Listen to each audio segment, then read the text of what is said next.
Yeah, welcome back to the Homeschool Podcast, you guys. It's you did it. It's the end of the week. You fucking made it. You could tell everybody to go fuck themselves, right, Kevin? That's why we got Rage Against the Machine. You know You're they're doing a fucking tour, right? Dude, you want to know something? What? Let me fucking tell you something, Kevin, right now that you don't know about me, because you know a lot about me, and this is one thing you don't know about me. Okay. Is that my Friday ritual is that I put that fucking song on in my car, and I put my volume up until it says max, Yeah. and I fucking listen to that song every Friday. Who's Max? You know, the numbers on your fucking volume, Yeah. I hit it. I just put it till it says fucking max, bro. Well, you must be And excited because they announced their new reunion tour. Did you hear about that? I don't give a fuck about that. I'm trying to tell you about this song right now, bro, that this is my Alright. Friday ritual because it's towards the end of the week and you guys fucking made it, okay? Friday is when you reset all over again. You got to answer to nobody. You're your own fucking man, all right, you guys? And you do what the fuck you want to do, okay? That's what the fuck it is. You answer to one person and there's nobody that fucking owns you, and that's it, bro. All fucking week you're dealing with people that fucking want to act like they know you or they fucking own you or they want to, you know, you got to do this, you got to do that, you got to meet me here this time, that time. Let me tell you guys something. It's the end of that bullshit, all right? Fuck you. I won't do what you tell me. Fuck yeah, bro. You got that damn right, That's son. right, man. Listen, you guys, welcome. It's the Homeschool Podcast. I'm Augustino Zoida, the host of the Homeschool Podcast. Kevin Lyons is here. Hey, guys. You weren't here last week. You were feeling a little out of it. Yeah. I'm glad you're feeling better. Thanks, man. I had a bad migraine. Yeah, I get I know. those blind spot migraines. I told people you were sick. I didn't want to tell them that you got a migraine. No, Make I you look like a bitch. No, it's not that. I get blind spots, bro. It's like I not know, just dude, a I know. migraine.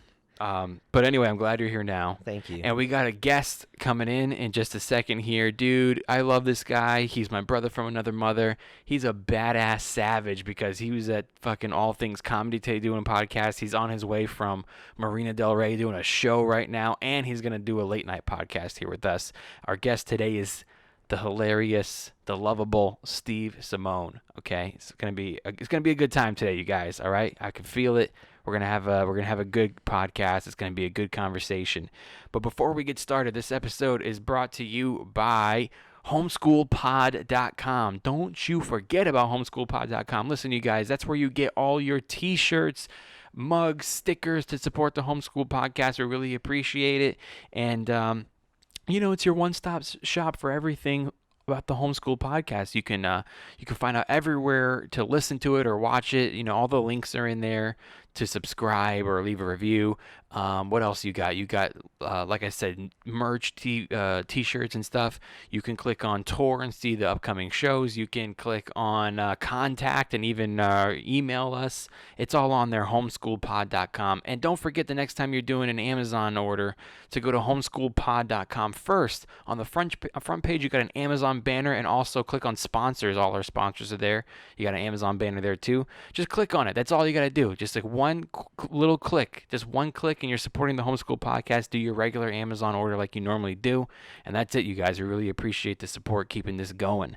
And also, this episode is brought to you by Masterclass. Masterclass, brand new, you guys. Listen, Masterclass, for the first time ever, is now offering a monthly subscription, okay? You don't have to just buy one class. You don't have to pay for the entire year all at once. You can just do $20 a month, and you can cancel at any time. $20 a month gets you access to the entire website. You can take all the classes at your own pace, however long it takes you to do it.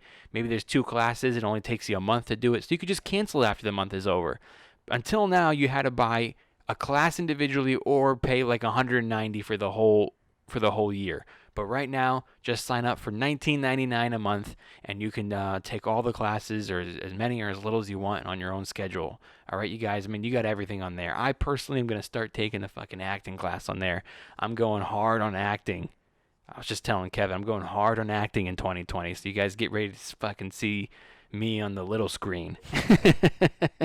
So head over to the link in the description to sign up for Masterclass today. Listen, stand-up classes, writing, filmmaking, directing, music, poetry, I mean, cooking, acting, it's all on there. You can take them all, you can take a couple, whatever you guys want, okay? And it's never been easier to perfect your craft and enrich your life in something that interests you. I mean, you got history classes on there, that's something that interests you. It's just awesome. I mean, there's a how to be a good storytelling class on there that I want to take next. If you're a stand-up comic and you like storytelling, I mean, why wouldn't you take that? I mean, today's day and age, this is a storytelling time in stand-up comedy. This is like storytellers have never been bigger than they are now. So I think it's awesome. All right, you guys, you got everything on there. So we got through all the sponsors. Homeschoolpod.com. Click the link in the description for masterclass. And that's it, Kev, right? Let's do it, man. Let's do it. Like I said, we got Steve Simeone coming in. I'm here with Kevin Lyons. I'm Augustino Zoida. It's the Homeschool Podcast. Please take your seats. School is now in session. Homeschool Podcast. Homeschool. The homeschool podcast. Why? Because he was homeschooled. I don't want to do that. Okay. I don't want to do that at all.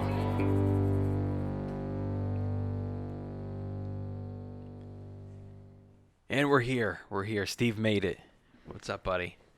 You can't. I was just telling him before you got here. I was like, "Hey, our guest is Steve Simeone," and I was just like, "This dude is a savage because you did a podcast earlier today, a show, and doing a late night podcast with us. So I appreciate you squeezing us in, man." I'm glad that we could finally do it. We've been trying to schedule this for a while. Yeah, you know, it's tough, dude. I feel like we talk about this every time you come on, too. It's just like you have a podcast, I have a podcast, we're both comics. Kevin has his own podcast. So, like, honestly, like, I feel like the last, like, 2 or 3 times you've done my podcast, Kevin hasn't even been here. No, I haven't. Like, it's just tough. Like, you got to get guests that are always available with your schedule, and then So my hard. co-host is, like, got his podcast. He's trying to People get guests don't- for his schedule. You know, it's tough. Let's just celebrate that we're here. But I remember I had a friend that was a movie director. Yeah. He worked. He was like a real director, and he said the toughest thing about making a movie is getting everybody there on the same day. Yeah.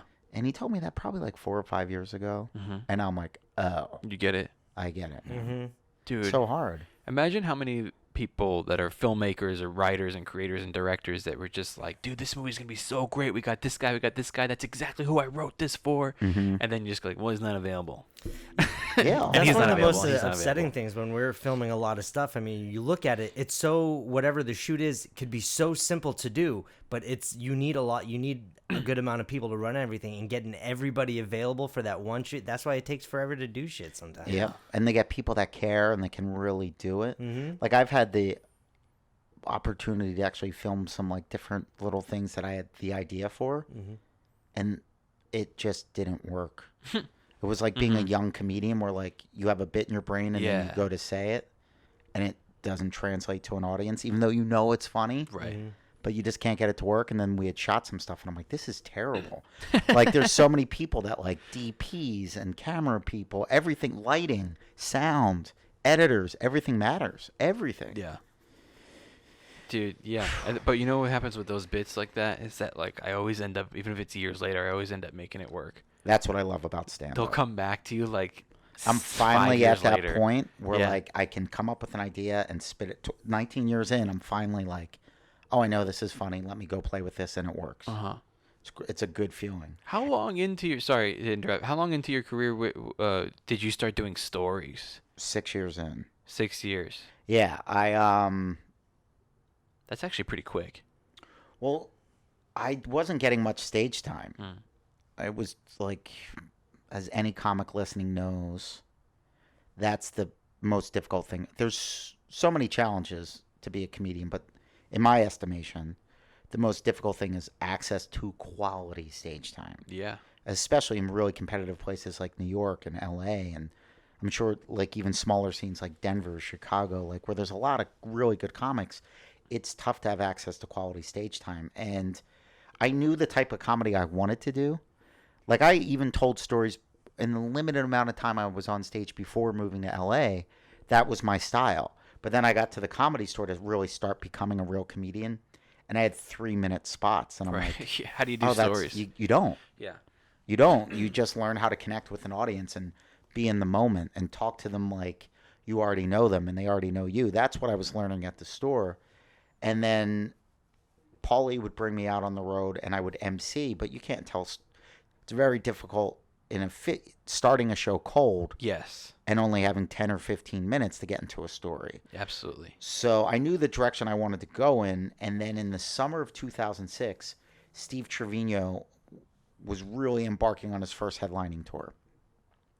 And he goes, all right, I want you to feature, but this is the only promise you have to make me. He goes, throw out your act. He goes, don't do any of this stuff that you know kills. He goes, I've seen you kill. He goes, great, but that's not you. He goes, I want you to make audiences laugh with the same stories you tell us in the car. And he goes, so you have 6 weeks. Go do it. And he goes, I don't care if you bomb or kill. And then he would watch. And then after the shows, he'd be like, dude, you were here and the audience was here. Or the audience was here and you were here. And he goes, a couple times you guys lined up and it was fire. He goes, it was amazing. He goes, just keep doing it. Just keep doing it. Just keep doing it. And then I got passed at the store, I think it was 2009 or 2008, maybe. 2008. It was somewhere around there. Okay. It was 2008, I think. I think I moved in with Trevino in 2006, 2007. Finally got passed at the store after 8 years of trying to get in there. But then I was getting all those late night spots. And it was tough. Like, it's a whole different beast. Like, after you're going up 2.5 hours into a show, and they'd already seen everything. So, like, it just started to slowly evolve. And then you start getting better spots in town. Then you start getting more road work. And the MC spots become feature spots. And the feature spots become headliner spots. So it was what I always wanted to do. Because I always thought that was the funniest. And there were even times like at open mics, if they were a 10-minute open mic and it was a good crowd, I could work. Like Mike Black used to have a room. I know Mike Black. Yeah, he's don't I? awesome. Yeah. He used to have a room called Splat, and it was behind the 3rd Street Promenade in Santa Monica. And we would get to do that, and that was like a 10-minute spot. And it was like a really intimate basement setting, so you could tell stories there. And then Carl DiGregorio used to run a place called the World Cafe in Venice. Yeah. And he would give you like a 10 or a 15-minute spot on a Wednesday. And I didn't have a car, so I would have to hustle a ride to try to get to one of these places. And then I could kind of do a story there. And it was really frustrating when it would work. And then I go back to the Comedy Store, and it's 3 minutes. After you did that tour with Steve Trevino, and he kind of was, I don't want to use the word force, but encouraging you do your stories. Yeah. After that, would you ever find yourself going back and kind of cheating and doing the old stuff that works and mixing it in with the stories? Yeah, always. Yeah, right. Yeah, for Especially after you sure. got past at the store, you're like, I got to get these guys before I can go into my stories, right? And let me just, Kinda. especially those late night spots, like you can't just go right into a story, right? Those late night spots, it was just more about trying to connect with an audience. So then that's when I started to sit down on the stools and stuff like that. And then I did that for so many years because you couldn't come out high energy and you couldn't come out with an act. When you're going up late night, you better tell them the truth. Yeah. And if you come out like too high energy and too positive, you'll bomb. So, like, what's an example of going out, telling them the truth, not doing your act? I don't know. You just walk out and just talk about the comedian that went on in front of you or what was going on that day. And then you just start to build it. You start to, like, that's what I started doing, those 3-minute spots. I would just talk about what was going on in the room. Like, guys, here's what I'm here to do. It's late. You know what I mean? I don't know, man. You know what? I bet on my old iPhone got deleted. But I wonder if on my old laptop I have any of those sets. Because I think my brother got me an iPhone for Christmas one year in like 2009, one of the first ones. Yeah. And I think that's recorded like right when they came out, right? Yeah. Like 2009. Yeah, and then I had downloaded everything to a computer somewhere. But there was a lot of the stuff that I was doing then, and I'm just starting to make work now. Isn't that or funny? Concepts or ideas, or you bring something back. Like I used to do a bit, even in those 3-minute spots, I used to do a bit about my dad coming home from work and staying in the driveway. And I just saw that floating around online. You just put it up. So That's really funny. So that was one of the first bits I ever wrote. And my buddy Jason Lucas doesn't do as much stand-up anymore, and he started a family. And he'd be like, dude, I always think about that bit you used to do. He goes, you have to bring that back. So then on my last album, when I dedicated it to dads, I was like, oh, here's a place where I could, now it makes sense for me to tell this story. Yeah. And I think as a storytelling comic, that's what I always have to figure out first. Why am I telling this? So I'll figure out my why, and then the story will just unravel. I've known that for a while. That's something that I think someone told me. I forget who told me, like, forever ago, that if you have an idea for a joke or a bit or something like that, you always got to ask yourself why. Yeah. You know, like, why am I saying this? What's the point of this? Or why am I saying it here? Mm-hmm. Why am I saying it now? Like, I think, like, I was watching our buddy Lee Syatt the other night, Mm-hmm. and he went up in the OR, and I think he had 3 minutes. But I was like, Lee, you should have done this bit here and then this one here. And Yeah. if you start with this, then it makes sense you're saying this, and this. Oh, structure always. Yeah. Yeah, it makes a huge difference. It's like writing a movie. It's like Yeah. first act, second act, third act. You Yeah. have to. It's like even joke tellers, they have that structure to a setup punch joke.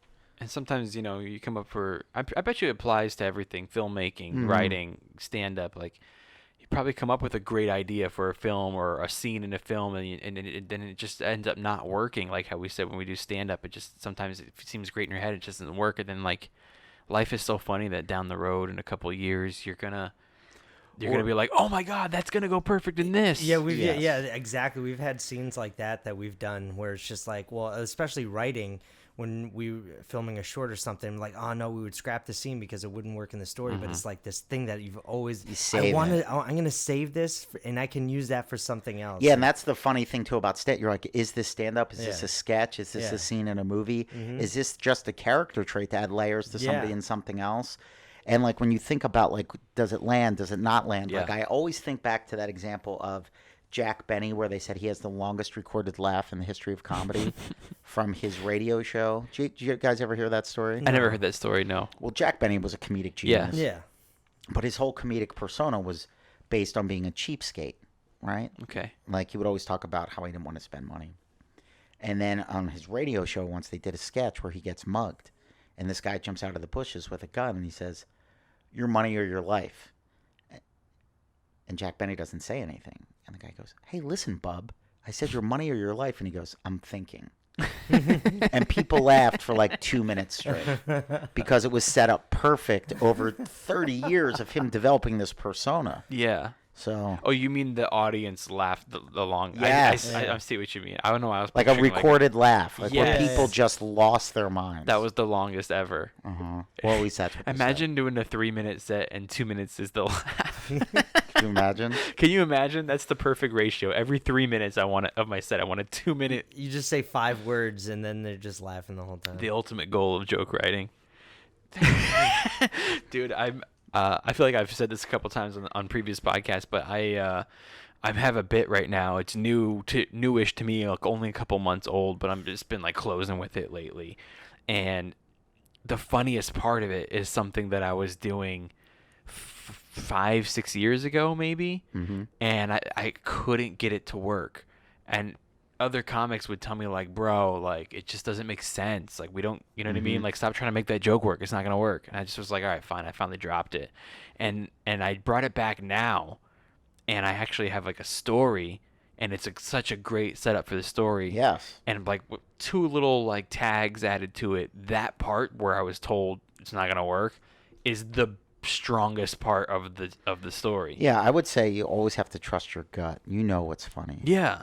And that just, maybe it's just not ready yet, or the audience isn't ready yet, or People you don't, don't know have a spot what's yet. in your head. Like, Correct. Like in my head, it was supposed to be like this. I just couldn't figure out how to get it out. And people will tell you it's not going to work. But like, if I could explain to you how it is in my head, you would go, it is work. But That's then the again, frustrating thing, if I could getting- explain it, then it would work. Yes. And I just needed to wait a few years. Yeah, you get better at the craft. Like I tell, like for whatever reason, like I really enjoy mentoring younger comics, and like I try to use the metaphor that stand-up comedy is a language, Yeah. where it's like it's funny in your brain and it can be funny to your friends, but how do you translate that same funniness, Right. funny Right. story or joke to strangers? That's what makes you a good comedian or not. Yes. You have to have that ability to do that. Right. I can't tell you how often I get people that go like, "You don't talk about that on stage? You were homeschooled?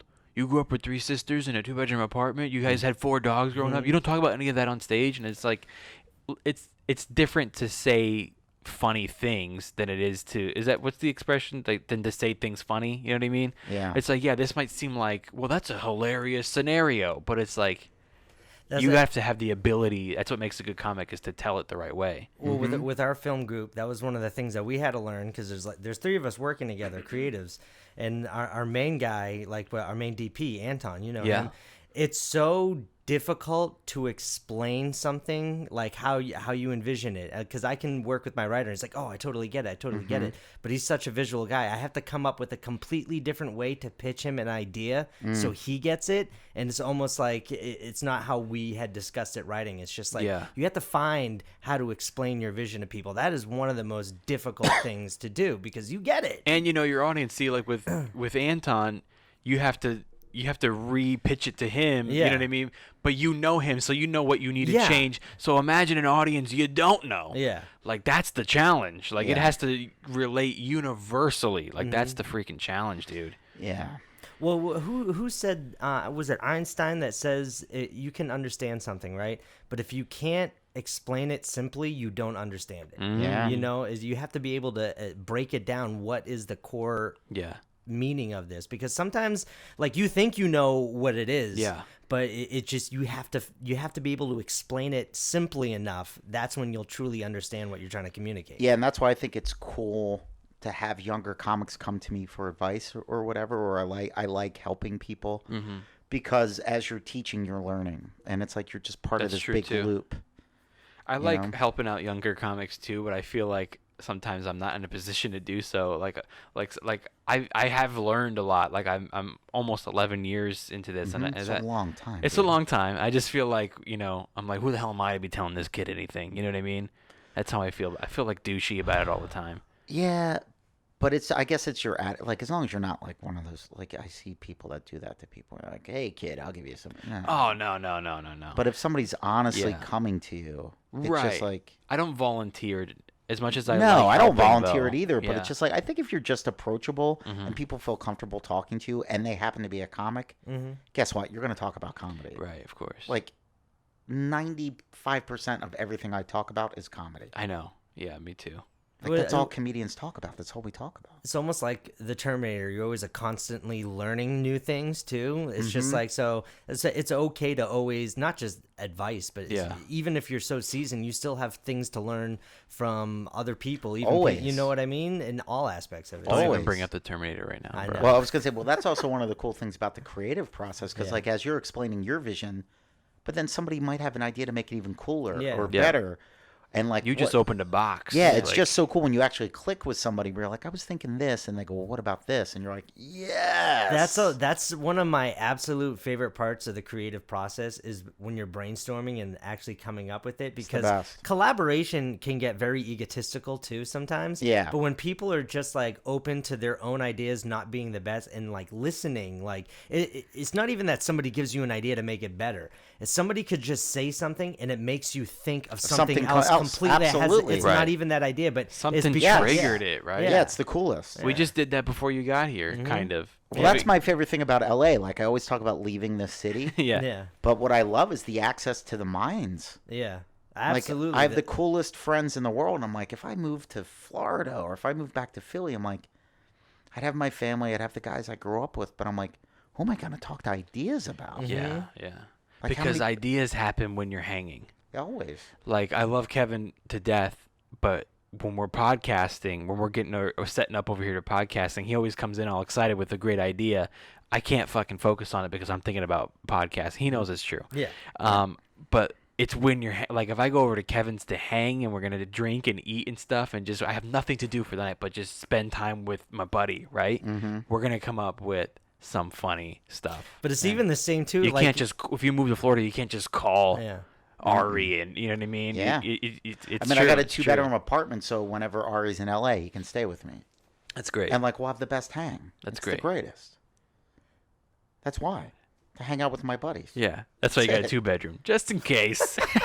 Yeah, seriously. Right? I had a buddy stay with me Monday night. I'm like, you're in town? Yeah, you got a place to crash. That's great. Yeah, because I've worked with people, like, been creative with other people who lived out here, and then they move back home, and they're just like, oh, but we still got to meet up. Oh, we still got to talk and do some more. It's not the same when you not the don't same. meet up with somebody. Yeah. There's just that energy of being in this moment of just coming up with like cool shit, you know? Yeah, I bet there's people listening right now that are like, oh, wait, I have an idea. You know what I mean? Yeah, It's just yeah. like something we might say might inspire I do that somebody. all the time when I listen to podcasts. Me too. Sometimes I get mad at the host of a podcast, especially if they're like a really well-known host that is like their podcast is like huge.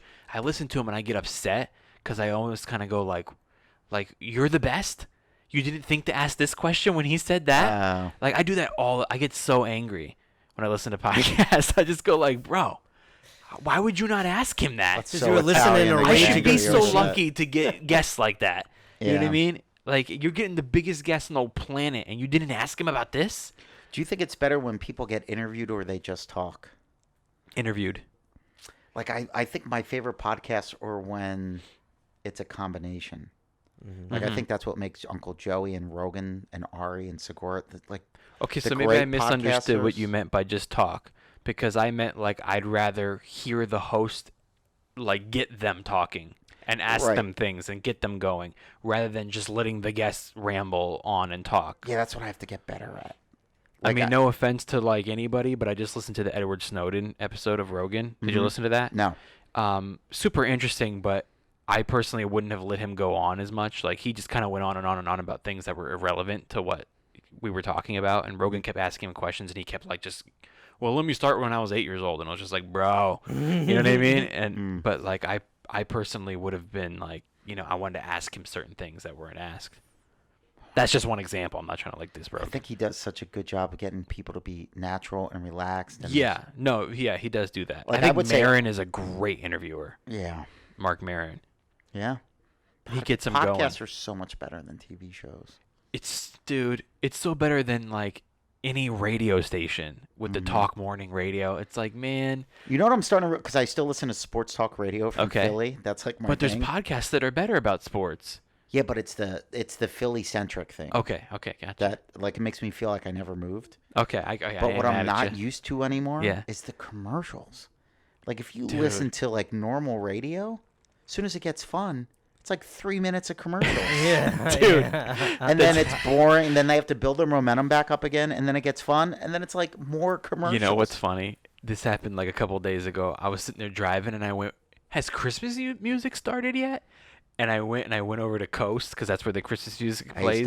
I used to Dude. when I listened to the radio, I was all I yeah. love Christmas music. Oh, yeah. And I'm like, it's Christmas music. I put it over on Coast, and it was a commercial, and then another commercial, and a Yeah. commercial. And finally, like after 10 minutes, I went, well, I'll just check back, and I put on a podcast. And then I switched back to Coast, and it was a commercial. I was Yeah. like, dude, I Can't ended listen up to it I ended anymore. up listening to like fucking 30 minutes of commercials, and then Yeah. finally, it wasn't even Christmas music yet. I was like, Or bogus. it starts right when you're pulling in to wherever you're going. I think a good host of a podcast has their guest and knows when to shut up and knows when to talk to get them talking. Yeah, I was listening to one of my I forget which guest it was. There was something I wanted to listen for, and I realized the only thing I was saying was this. Mm-hmm. Yeah. Yeah.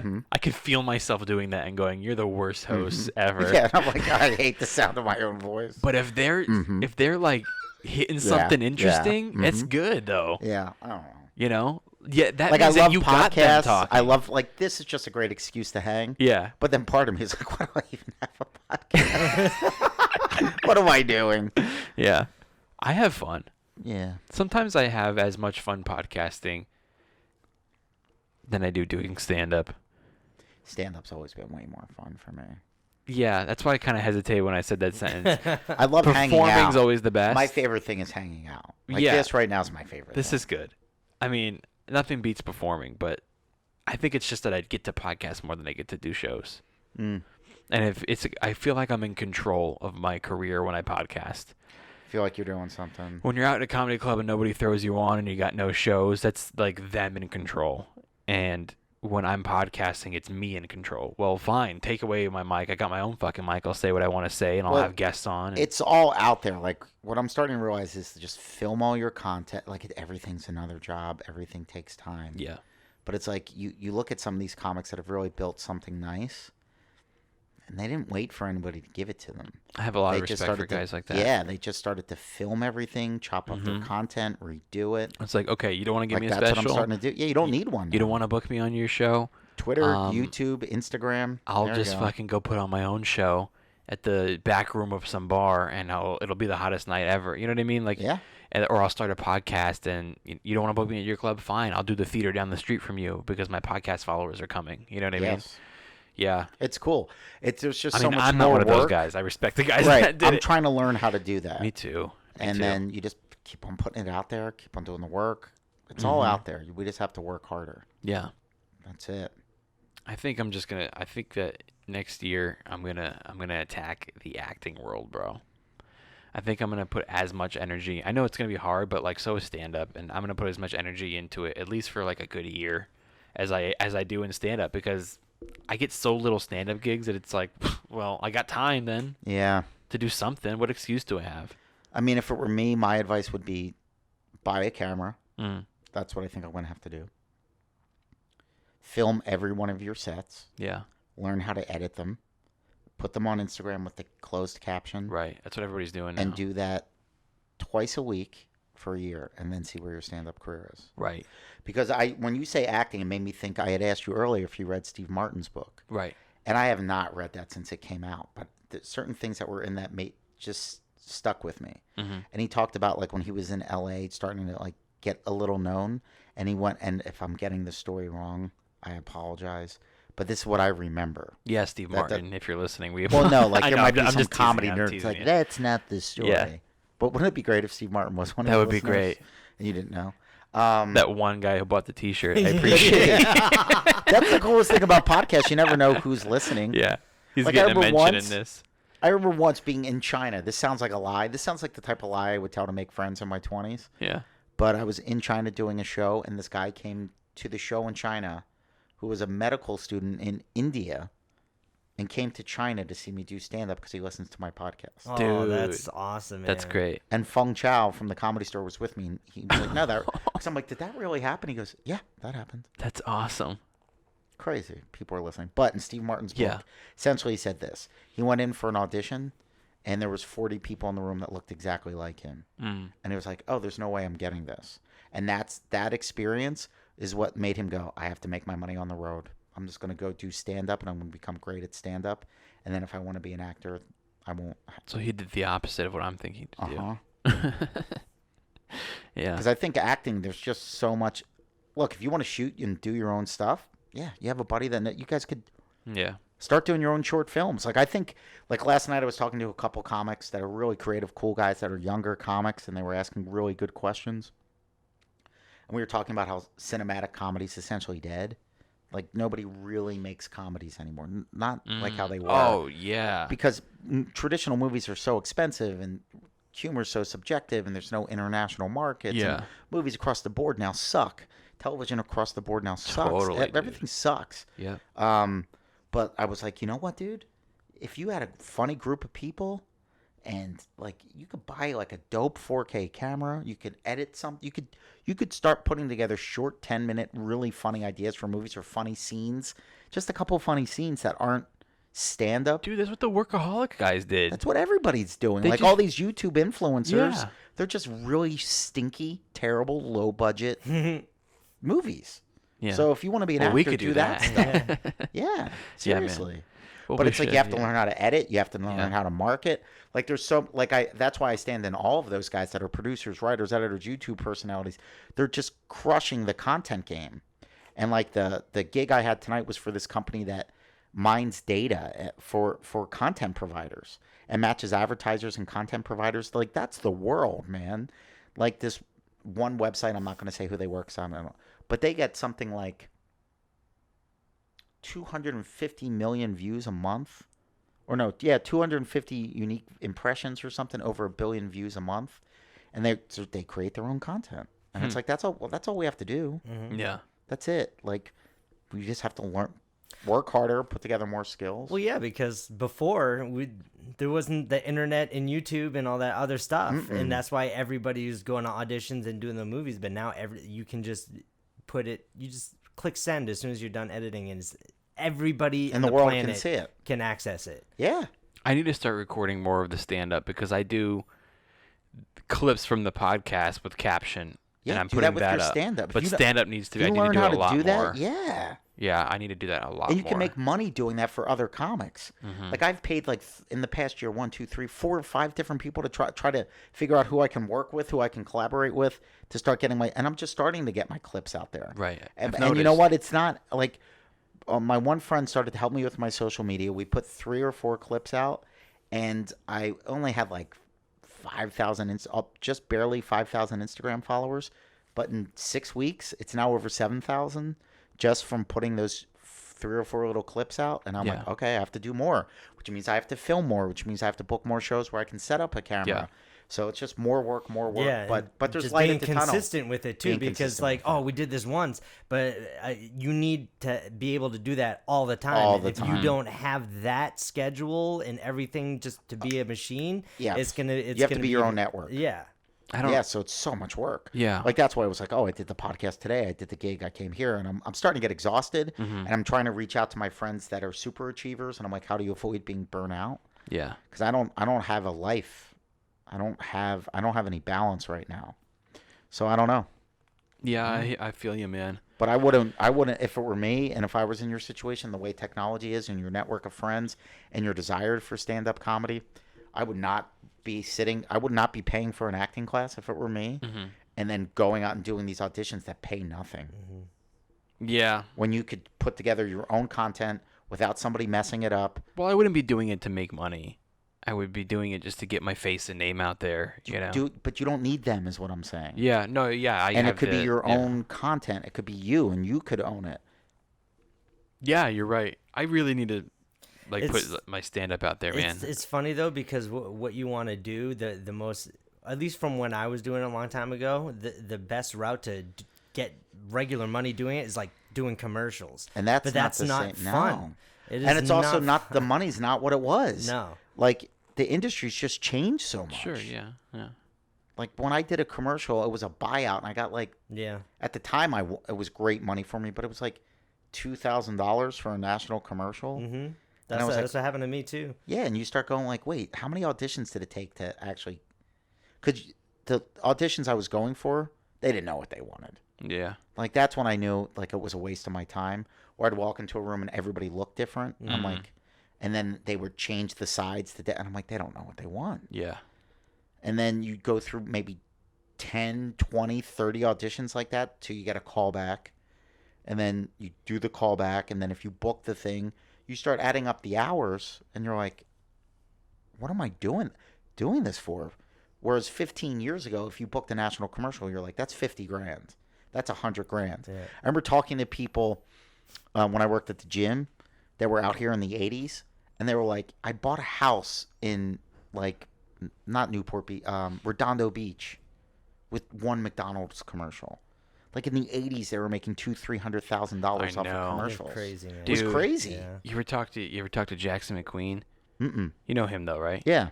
Dude is the king of commercials. Mm-hmm. I think for a while he was teaching a class on how to book commercials. Mm-hmm. He told me like when he first moved out here that he was like making bank and the residuals too. Where it was like, Yeah, we're crazy money. remember one time he came on the podcast and he told us he was like, dude, he's like, when I was going to the mailbox, it was like every day was Christmas, bro. He was like, it was crazy. He was like, I came out here and I bought my car, like paid for it in cash. That was insane. I mean, I still see him in commercials, but it's like nowhere near what it used to be. If you want to have any questions about show business, about acting, this, that, whatever, talk to Joey Diaz. Yeah, Like Uncle Joey loves you, and nobody knows more, and nobody's done more than Uncle Joey. it's true. And nobody gave him anything. And he is arguably the most talented guy I know. Mm-hmm. I don't think there's anybody funnier than Joey Diaz. And it's 30 years of hard work to get to where he is Absolutely. right now. Yeah. So talk to him and go, where should I be focusing my energy? Like I was getting so busy for a while where I took a break from my podcast. Like I had a full-time job in addition to everything I was doing. So I was doing the podcast every other week. I'm like, that's enough. Because I haven't made $1 off of it. And it's been like 5-6 years. Uh-huh. And then I got burnt out and I was pitching all these TV shows and stuff because I'm an idea guy. I get excited by ideas. And it was just so much fun to go through that process and this and that. And I'm like, and then Uncle Joey just called me. I didn't do a podcast essentially from Christmas through Easter. And then Uncle Joey called me. He goes, "What's up with the podcast, dog?" And I go, "I've been really busy." And he went, "You're slipping." Yeah. And I went, "Okay, I'll put one out this weekend. It's only because I love you." And I haven't missed a week since. Yeah. You know? And like, I'm so grateful to have somebody like that in my life that knows what they're talking about and that also loves me enough to tell me the truth. Yeah, he's checked me so many times. So ask Uncle Joey. Go, "Hey, look, this is where I am with my career. What should I be doing?" Mm-hmm. And he'll tell you. He'll give you better advice than anybody else in the world. Yeah, it's probably true. I know. Like I've known him for so long, and he's on me with stuff like that too. Like he'll hit me up and be like, "Yo, where are you going out tonight?" And be like, I don't have anything tonight. I don't know. Maybe I'm gonna go to a He's movie or always stay checking home, in. right?" And I'd be like, "Stay home, go to a movie." He was like, "Oh, last time I checked," he goes, it's so funny. He'll be funny with it. He goes, "Last time I checked, Saturday night was comedy night. I don't know. Did things change?" Always. But you know what? I remember He's him like, tell "You me gotta go once. He was Yeah. like, "If you're getting up on stage consistently, he's like, you don't need an acting class." And then I remember him saying Mitzi Shore had everything so figured out. She goes, "Why do you think she gives you 3 minutes as an open mic? Oh, totally. So you can be ready for auditions. Yeah. So you can hit your mark. So you can get your story out in 3 minutes." He goes, "That's a commercial audition." I Yeah. was like, "My God." So talk to Uncle Joe. He knows everything. Yeah, that's true. Yeah, I haven't asked him for advice about anything in a really long time. Go to Joey. I came to a point where I was just like, I never really I'm gonna stop asking him for stuff. He's always giving me so much. I never ask him for anything. You know what I mean? Like, just like the kid doesn't owe me anything. So No, but I yeah, I know but what you mean. advice Yeah, is different. Advice is different. It's never I guess you're right. It hasn't really occurred to me in a long time.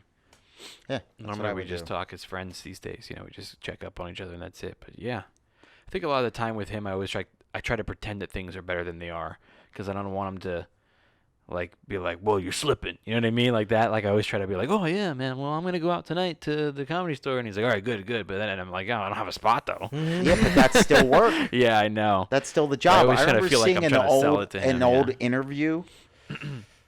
I think it was maybe Paul Reiser or Yeah. somebody like that. I think it was Paul. It was like some awesome '80s comic who was talking about when he was a young comedian, and he was, I think the club in the city at the time was like Catch a Rising Star or something. And this is like the late '70s or early '80s, and he had an early spot and went home. And then his phone rang at home, and it was Jerry Seinfeld. It was like midnight, and he's like waking up. He's like, "What? He goes, "Jerry." He goes, "Jerry, what are you calling for?" He goes, "What am I calling for? Where are you? What are you doing?" He goes, "I did my spot and I came home." And he goes, "Why?" He goes, "Well, I did my spot." And he goes, "You got to hang out, man." Yeah. He goes, "That's the job." Totally. Oh, I He know. goes, "That's what the job is." Yeah. And I remember, like, tonight I was blessed, and I'm so grateful that I got a corporate gig. And I remember thinking, oh, maybe I should have had somebody open up for me or whatever. Because whenever I get a gig, I try to pay it forward. And I remember once I had nothing going on, and I was completely broke. And then something just, Uncle Joey, like, appeared to me like Obi-Wan Kenobi, like, over my shoulder, like, "What are you doing, dog? Yeah. Why are you sitting here? Yeah. Just go for a walk. Go to the Comedy Store." And I went to the Comedy Store, and I didn't have a spot, and I was just hanging out, and I ran into Brad Williams, and he was like, "Steve, what are you doing tomorrow night?" I'm like, "Nothing." He goes, "You want to open up for me? I got a corporate gig." He goes, "It's for this liquor company. It's down in Orange County.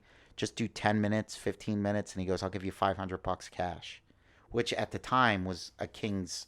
My Yeah. rent was $800. Yeah, that's So I great. made over half my rent in one night. one night hanging out with my buddy, and I bombed, and it was horrible, and that's what those gigs are. But it was $500, and I got it because I just wasn't staying at home. Mm-hmm. Yeah, totally. No, yeah. Believe me, I know that when you go out, just fucking shit happens. Mm-hmm. Nothing's gonna happen if you didn't go out. Right. But now what I'm trying to figure out is that's great, but I have to balance my life, kind of. Yeah. Like, do I have a life? Mhm. You know? Yeah. I don't know. I try to squeeze it all in, man. I don't know. You got work, you got shows, you got podcasts. I try to squeeze in.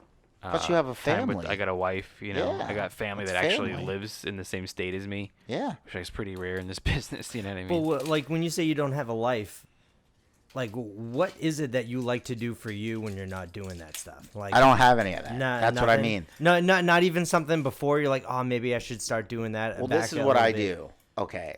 I remember, and it seems like yesterday, but it was probably 7 or 8 years ago, where I would have a few spots in town. I was getting to the point where, like, I had a car, which is a huge win. I think I was able to, because Renazizi let me live for free in his condo that when I was broke. So I was making enough money with stand-up. Like going out on the road with friends, hustling spots around town. But my days were completely to myself pretty much. It was before podcasts really took off. And I didn't have a podcast at the time. And I would like wake up when I wanted to. I would walk to the gym. I'd work out. I'd call my family. I'd check in with everybody. And I would just sit in a coffee shop and write. And I love that. I love just mapping out ideas and going, this is what I want. And I have not had a coffee shop day. I moved to this apartment because it's really close to this coffee shop I love. Which one? Which one? Crave. Okay, wait, is that by Van Nuys? Van Nuys and Ventura. Yeah. I used to love that area so much, man. The Robbie Max Pizza was Yes. right there, and then Yes. the video stores right down there. Yes, I and- used to have my days right there, man. Okay, that's what I want. And I was like, man, I'm going to be able to walk to Crave. This is awesome. Yeah. I think I've been in Crave 2 or 3 times in 6 months. And none of it, I've not had one day where it was just go in there with a notebook and chill. So I don't have enough of that stuff. How I'm much do not you complaining. notice- I'm grateful for everything. Don't get me wrong. This is awesome, but When you get a day in the coffee shop to like write, how much do you notice the effect it has on your act? oh, it's amazing. It's so much better. I'm not saying that like your act's not good when it's not, because like, you know, but I just noticed like when I actually had time, yeah, that's a good idea. Oh, that bit's really working. Well, until you've had like a couple hours to sit down with it, yeah. it's not even hitting where No. it's peaks. You know what I You got mean? to put more work in. Yeah. Like I really think that's just. I love just those work coffee harder, shop man. days, bro. I remember those days. Sometimes I would drive and I'd see you walking to the gym over here in Sherman Oaks. You're like, where you going? I'm like, oh, I'm walking to the gym. Back then, Yeah. that's funny. I don't man. have time to do that stuff anymore. Yeah, where does the time go, bro? I don't know. I don't know. Couple of things. I'm trying to blank on one of them, but you told me that we were supposed to meet for coffee at some point this week, and Yeah. you said that you're helping out some buddies and Yeah, younger comics. younger comics and stuff like that. So you said that you wanted to talk to me about like mics or something. Yes. Okay, so what's going on? Okay, so I've I started doing jujitsu. It's been on my bucket list forever. And Well, that's where the time goes. dude, it's like one day a week that I go get beat up, and it's That's great. whatever. I love it. But there's two guys that I became really friendly with that have helped me tremendously on that journey. And they wanted to start doing comedy. So in January, I was like, I just sent them to the fourth wall. And I was like, here's the thing. Everybody says they want to do it, and nobody really does it. Yeah. And that's one of the things as I'm getting older, I'm just accepting that's a huge part of human nature. Because like with all the charity stuff that I do, right? All of these people say they want to help, but they never do. Yep. And I start to realize like, oh, that's just human nature. Like when people are like, oh man, I'm going to lose weight. I really have to lose weight. And And they then never you've do. known them for 8 years. And you're like, well, do you want to lose weight or not? Yeah. And so many people Easier with said comedy. than done. Like there's so over the years, Everybody likes the idea of it. yes. That's what I want to do. Right. It's the tools that you need to learn how to do it. Yeah, and maybe because these kids are like little badasses with jujitsu or whatever, they've put the work in, man. Like I think they've done over 200 shows at the fourth wall since January. Damn. They're there like 4 or 5 nights a week, just putting it in. And I'm like, all right, man, like you have to spread your wings now. Like that's a great base. That's a great starting point. But I'm like, have you done the open mic at the Ice House? Have you done the open mic at Flappers? Yeah. I'm like, don't worry about breaking into the store yet. But I go, you got to be hanging there. Yeah. Go hang out there at least one night a week and just use that as the mothership. Use that as your treehouse. Use that as your hangout time. But if you could hit an open mic and then go to the store, I'm like, have you been to the dojo? I'm like, you got to start hitting these places. That's what you need to do. Is you need to make sure that you got on stage, and then you got to go hang with the big boys. Not necessarily. I mean, you're not gonna get on, and to be honest with you, you don't want to get on. No. You don't want to get up at the store yet. No, You don't want them to see you. Somebody was talking about a comedian to me today that this person kind of breaks my heart because it was one of those comics that's a really good guy, but he just got his break too soon. Mm-hmm. And that's it's like seeing a boxer. Like I remember somebody like Mitzi broke my balls for years and years and years. And there was this kid who I think either quit comedy or moved back to New York.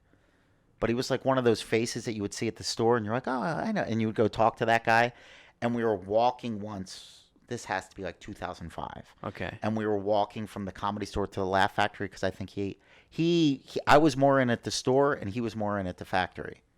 So like he could come hang with me at the store and like there was no static. Like he could just walk in the back and feel comfortable. Okay. And then if I went to the factory with him, I was never comfortable there or whatever. But he was like, "No, I can get us in and this," and I was like, like it was like, "Oh, I'm more plugged in the comedy now." Right. And I remember him saying, he was like, "No, dude," he goes, "You got to look at if you're a stand-up, you have to look at yourself like a boxer."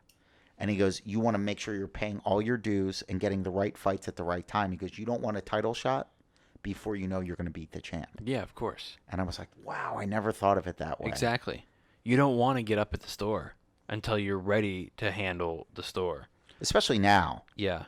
Because it is, when I was coming up at the store, it was all killers, but they're all really young and not seasoned. But now it's like, that place is like a comedy festival every night. It is. But besides that, store, factory, improv, you never know who's in the audience. So forget about the club. It could be somebody from NBC, Diversity, Showcase, looking for the next whatever. You don't want them to see you because, when you actually are ready, they're going to go, "Oh, I've seen that guy at the store once. He wasn't funny." I wouldn't worry about that. Well, I'm just saying, like, that's why you don't want to get, like, I'm saying to the guys, like, get up on stage, make sure you go, whatever mic you had to hit, and then go over to the store. What mics would you recommend? I guess. Where do you get up on stage? How many years in? 11. Yeah. I mean, for mics, I don't like to travel far because I feel like at 11 years in, I'm not driving for fucking mics, Yeah. So I'll do Robin Hood on Wednesdays is a good one. It's right around the corner from here. Mm-hmm. It's a good one. I just try to keep it to once a month right now. Okay. Just because I don't want to go there too much. I've done Fourth Wall a couple times, but it's not my favorite. No, you're 10 years in, man. Yeah. It's great for guys that because you can just get up. You can get up. Exactly. And if you didn't get up in that one, there's one every hour. Yes. And if you wanted to do 2 hours back to back, it's going to be different people in there. Yeah, it's great. It's like great for that people that reason. are just trying to figure out what it's like to be on stage and to have an idea and then talk to strangers about it. Yeah. It's great. It's an entry level. It's a gateway drug. I think that it's never good to do the same mic over and over and over and over again and get stuck in one place. You become a fourth wall guy. Like, I know guys that are like, that's the only mic they do, and they're fourth wall guys, Yeah, and you have to get out. Like, when I moved to the Valley like 10 years ago, I guess, how long have I lived out here? 8 years maybe? Yeah. I remember like going out somewhere and somebody had set up and I'm like, what? I didn't know there was comedy outside the clubs, really? And there was a whole scene of comedians out here. Yeah. That talked about Hollywood like we were in Indiana. And they were like, "Oh my God, you do shows in Hollywood?" I'm like, "It's 20 minutes away." What are you doing? You've been doing comedy 12 years and you've never been in the Comedy Store? What are you doing? Insane. Like, there's people out here that just get lost. Yeah. And you don't want to be one of those guys. Yeah, dude. I don't like to overstay my welcome at places, especially at 11 years in.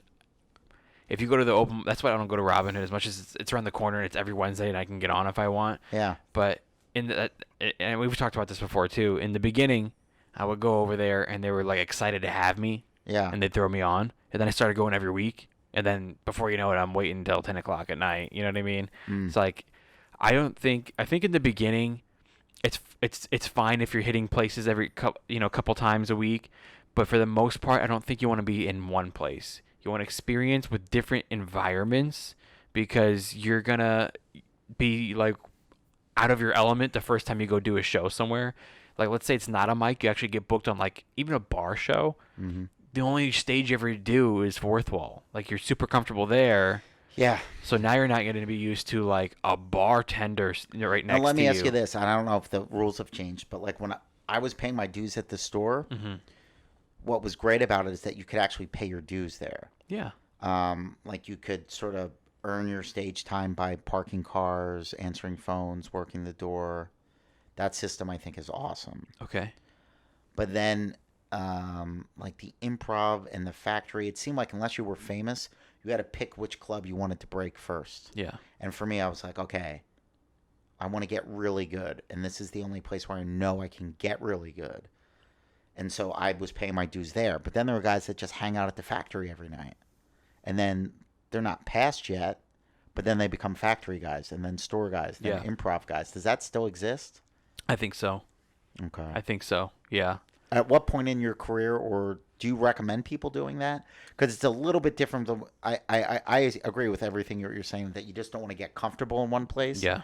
But it also seemed to me that realistically, you have to figure out which place you want to break first. Yeah. Because so much of it really is just hanging out. Like I tell kids, like there are people like they're 10 years in, they're 5 years in, they're 9 months in. I'm like, you have to hang. Yeah. You have to hang. Pick that club. Yeah, pick that club. Pick where you feel comfortable. Like the Improv was always super nice to me. Like when Rita was back there back in the day, that was a fun place. But I was unfortunately, I think the comedy store right now is not. I'm not saying don't go hang at the store, but I'm just saying if you want to break in at one, it might not be the easiest to start with that one right now. Well, I still think like if you Rumble, like I go there every month, not almost every Monday night. I go just to watch the door guys and the open micers. I go every Monday too. And the friends and family. Because that's like a gang fight. Like on Monday night, you could tell it's like the best young comics in the city bringing their best stuff. Those guys are so good too. So good. But like what I love about the store is like if you're there every Monday, and like I'm not saying a baby comic brand new, but like you're getting your stuff together and you're signing up for the open mic there, you're ready to do the open mic there, and you're signing up for Kill Tony. And you've been on Kill Tony a couple times, you've been on the open mic a couple times, and you start doing that year after year after year, then you can maybe get a job working the door. Right. And I would recommend that to anybody. Yeah. Yes, I know your limits. Like know how long you're gonna stay there. Yeah. Don't plan on staying there for very long. You can easily get stuck doing that too. And to be honest with you, I don't think the Improv's gonna do that these days. The Improv's very corporate. I don't think Factory's gonna do that. Really? Anymore. The store does that, but even now you have to even you have to be funny to even work there. Oh, it was always like that. Yeah, like you have to get like Adam has to like you. You have to be funny, and they have to be hiring at the moment. Yeah. You know, because they. Well, I don't think they're ever just gonna go, oh, we need a door guy. Yeah. Like I think you have to be like, oh, he's ready to be a door guy. Yeah. So when they go, we need who's then they go, oh yeah, hire that dude. Right. I know a guy recently that works there now because he had a good set the other night. Yeah. At the mic, but he's been going for years. That's what I'm saying. Yeah. But other than that, like I don't know, how do you break into the Factory? If I figured it out, I'll let you know. Okay. You know what I mean, dude? Like you said in your story from 2005, you were walking over to the Factory because he was in there, and you were more of a store guy. Yep. You couldn't go there in 2005 without him. Nope. Still to this day, if I don't walk in there with Tom Tran, who's probably the only close friend I have that actually is past there. Awesome. If I don't walk in with him, I can't get in. Yeah. Do you know I walked in there with Jimmy Schubert one time and they turned us both away? What? At the Factory, me and Jimmy Schubert, and then finally, Schubert not gonna stand for that shit. He was like, "Bro, I'm fucking Jimmy Schubert. I'm a comic. Are you guys kidding me right now?" So like they let him in and they weren't want to let me in. They had to get. When was this? A year and a half ago. Oh god. They had to get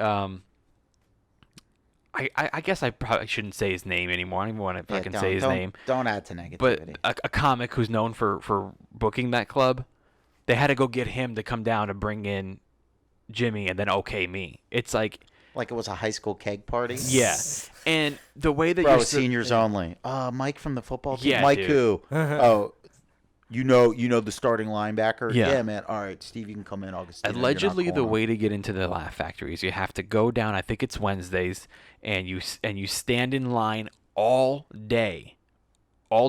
That's how long the line is, and you put your name on a list, not to perform next week. That's how the story used to be when I was trying to And break then in. the following week, you come back, stand in the line again for your actual spot, and then you showcase for whoever's there, which is supposed to be Jamie, but I've heard that he's like never there anymore. He just got like another kid with like you know what I mean? The guy's like 60 something. He's having kids, and he's like never there. So I don't know who exactly you're showcasing for, but apparently they're videotaping it, and I heard that they're all watched.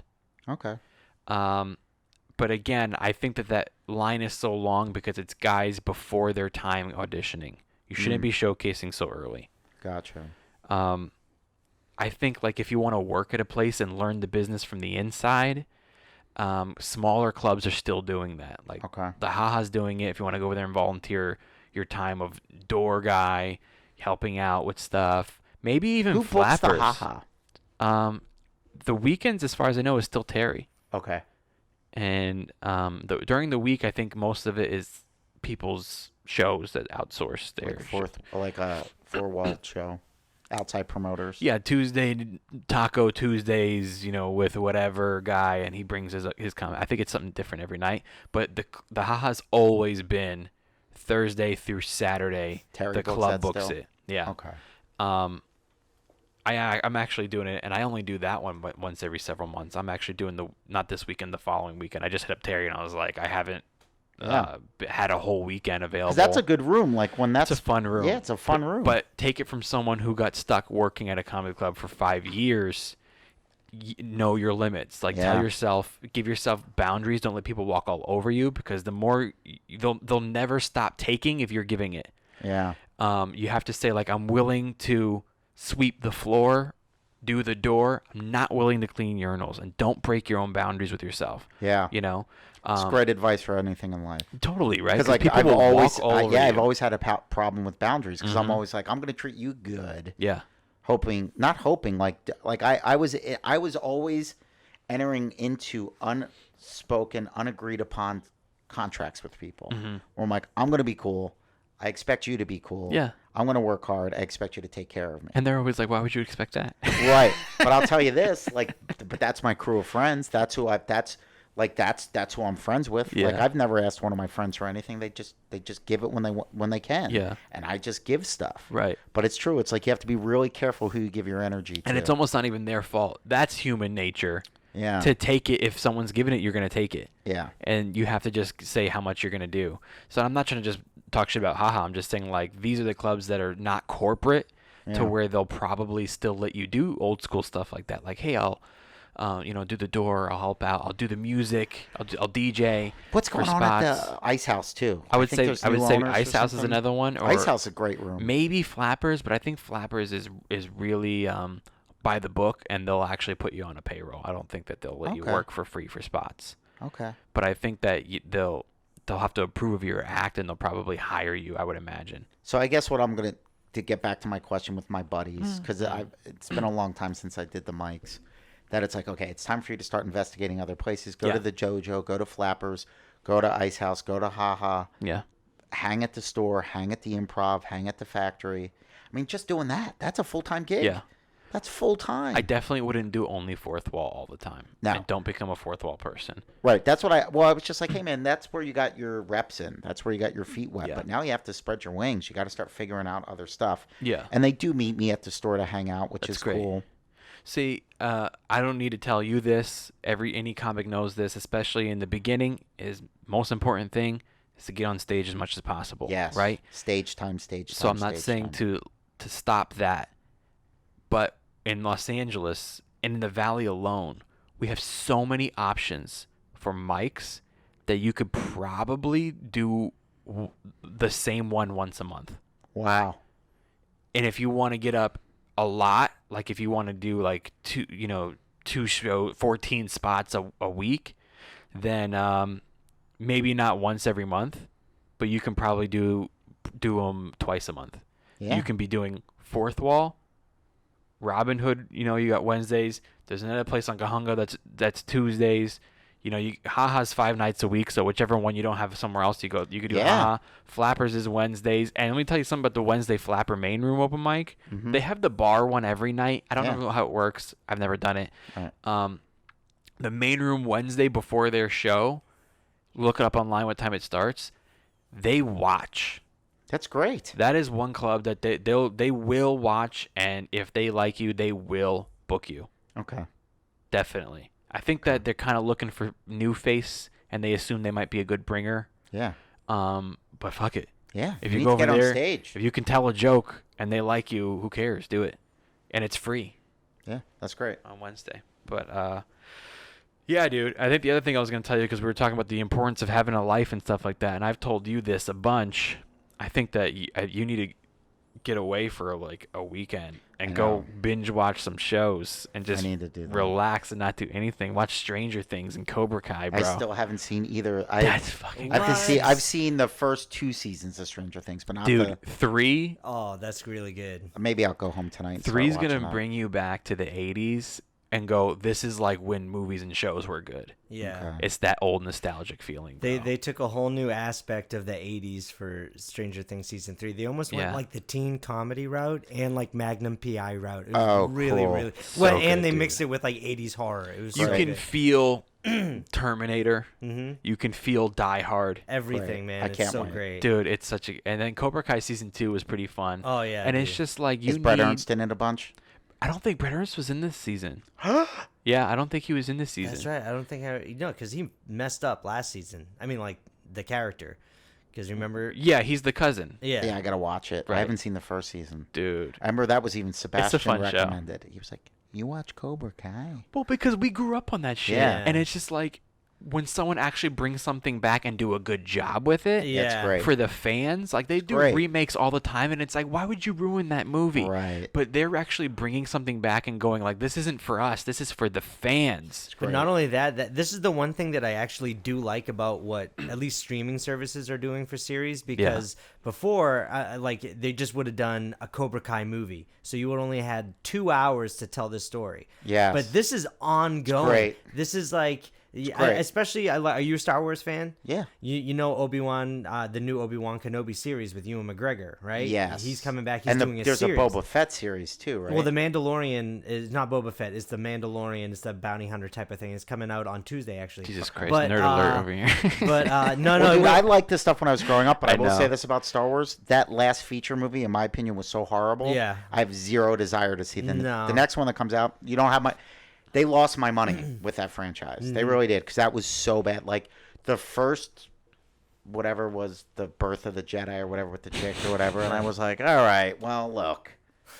It was a remix of the first Star Wars with a chick, and it was Yeah. just like a hip hop remix. Yeah. And I'm like, okay, all right, I'll see what the next one is. And the next one was so bad that I'm like, you're never getting my money again. Yeah. So you ruined it. But You with, blew it. Yeah, I felt the same way with The Last Jedi. I couldn't was stand horrible. that. But with what Ewan McGregor said, because he's coming back as Obi-Wan, That's is cool. He knew about this 4 years ago, and at that point it was just going to be a movie. Uh-huh. But now it's going to be a series on Disney Plus. It's great. And he's just like, I'm so glad it's that, because now I get to tell the story over like hour episodes instead of just doing 1 2 hour movie. Yeah, like And you that's know what I it mean? was so great about like Breaking Bad, The Sopranos. Like my favorite show right now is Better Call Saul.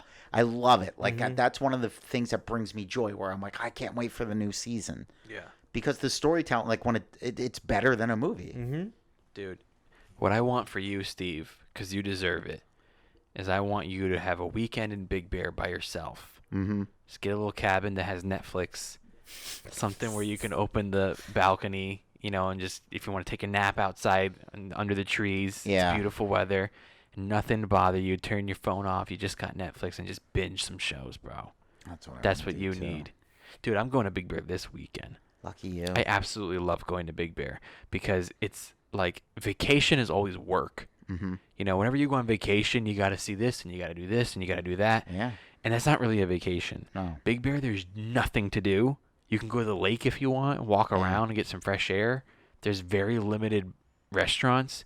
You just go, you bring some food, you grill it up under your own little cabin, and Dude, it's awesome. I'm going this weekend with my entire family. My mom's originally from here, California. She's never been to Big Bear. Wow. And I don't think my dad ever has either. And my mom has talked about it since we were like little kids. She's like, we all as a family need to go, and we never did. Just like you were saying, everybody wants to do it, Yeah. but what are you doing to do it? Yeah. So, dude, a couple months ago, I just did a group message to my entire family, sisters and everything. And I was like, we're doing it. That's awesome. We're going to fucking do it. I'm like, I'm going to book the house. We're all going to split it up, the cost. Right. It's a big house. We all have our own bedrooms. Sounds awesome. Dude, I'm so pumped. And like, you got to do Sounds stuff like an like 80s that. movie. And you talk about content and building up your YouTube page. Like, Yeah. Just take a little camera with me. Oh my gosh. Dude, it's going to be. Sounds awesome. I already had to like give a little pep talk to my dad and be like, listen, you can't bring cigars. Hey, why you can't go just You walk? can't smoke in the house because go for a walk with a cigar. I don't think that's legal in Big Bear. I think Smoking you outside can't at walk all? in the woods and smoke. It's like a fire hazard. So you can Also, you we're can all step trying to get him to outside. cut down on cigars, so it's Gotcha. kind of like I was like, listen, if you want to smoke in your car, but like also you're not allowed to smoke on the property, so he can't walk outside and smoke because a neighbor might know the owner of the house and tell on you. Oh, And you lose your security deposit, you know. Yeah. So that was already a thing. It'll still be fun though. It's gonna be, dude. You gotta have a life. You gotta be entertained, so you can entertain. Yeah. Um, Balance is everything, right? yeah, Balance. dude. But Steve, I love you. What do I you love say, you too. What do you say we get out of here? Let's do it. I think that, speaking of family, that there's sometimes like I'll watch a movie. Mm-hmm. Or I'll go to see a play, or I'll go to a place, even a restaurant, and there's always someone in your mind that I think that they would enjoy this. Mm-hmm. A lot of the times it's my family, like my Yeah. mom or my dad. I always think like I wish that they would do Yeah. more stuff because I know they Yes. would like this. And I always think that about your stand-up, and I think like I don't care if it's Netflix, whatever. I think that you just should be out there. Whenever you post one of your comedy videos, bro, and I see it, I try to repost it Thank you. because I just think that the world needs your stories, and I Thank you. always want to bring like my family to one of your shows. Like Thank forget you. about me. Let's go watch Steve. Mm-hmm. Well, It's I just hope it's that I can real, get on the it's road truth, more. It's entertainment. It's funny. For 2020, I hope to get on the road more. I hope Me to too. start doing more family-friendly shows. So people can bring their grandparents and kids. Yeah, And then work with my friends. Like, I'd love to have you open up for me. that'd be great, bro. That'd be great. We'll do it. And do you have any shows coming up that you want to? Yeah, man. I think there's a brand new comedy club. The guy's going to text me tomorrow, but I think next weekend I might be in Escondido at this place called like the Grand Comedy Club. It would be a soft opening for their first weekend. But then for sure, Thanksgiving weekend, I'm at Salt Lake City at Wise Guys. The week after Cool. that, I'm with the Bronsons in House of Comedy in Phoenix. Nice. Then the week I after love that, that club. I'm doing I love Wise Guys too. Landmarks to Denver Comedy Works South the second week of December, and then I'm back in the Nice. Belly Room, whatever Tuesday that is, like Tuesday, December 18th. Busy So I'm booked- holiday, bro. Yeah, I'm booked between now and Christmas, Nice. and then hopefully in That's a good January I'll be able holiday. to take a week off. Nice. Well, it's good to be busy during the holidays, man. Yep. Real quick, do you have music set up, or am I gonna do? No, I something? got it. Okay.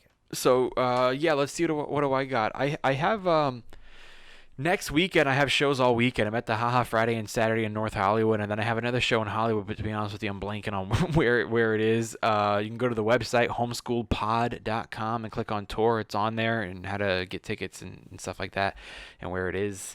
And that's pretty much it, you guys. Go to homeschoolpod.com, click on sponsors. You can see all the sponsors of the podcast, including Amazon. Next time you shop on Amazon, please go on homeschoolpod.com first, click the Amazon banner, and do all your shopping. It's a great way to support the podcast, as is buying a Homeschooled Podcast t-shirt or sticker or mug or something like that. So just go to homeschoolpod.com, click on merch, and also don't forget to click the link in the description for Masterclass and sign up today. You can now sign up for Masterclass with a monthly subscription. You don't have to buy the whole year. You don't have to buy the whole class. You could just do $20 a month and cancel at any time. Click the link in the description and support the Homeschool Podcast. All right, you guys, thanks for tuning in. I hope you guys have a great weekend. We'll see you next week. I want to thank Steve Simeone for coming in today, and I want to thank my co-host Kevin Lyons for your time and efforts. And I want to thank the listeners of the Homeschool Podcast, because without you guys, probably would still just sit here and talk to myself. Can't find this hole. Anyway. That's what she said. That's what she said. All right, you guys, have a great, safe weekend. We'll see you next week.